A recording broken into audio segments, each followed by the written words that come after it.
Okay, for number 77, we have a car that's being held up by four springs. Then weight of four people is added to the car that brings it down. Now, if we imagine this, the car is going to keep pushing down from the weight of its own mass until it reaches some kind of equilibrium state with the spring.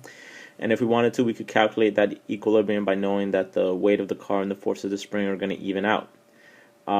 We will have to multiply the K by 4 because there's 4 different springs. So each spring is pushing up with 1.30 times 10 to the 5th newtons per meter, which is given to us. And since there's 4 of them, that K is going to be multiplied by 4 in order to have that total displacement.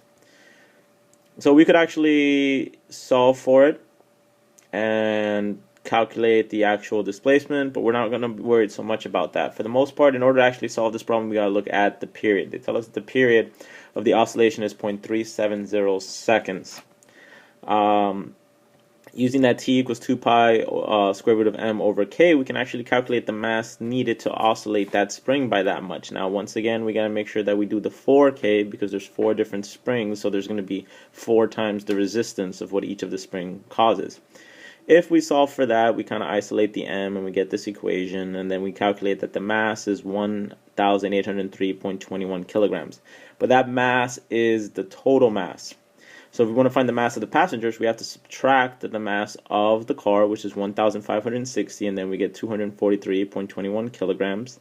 That's not our final answer either because that's the total mass of all the passengers. So to find the mass of one passenger or a single passenger, we have to take that number divided by 4 for the 4 passengers, and we get 60.8 kilograms each. That's it.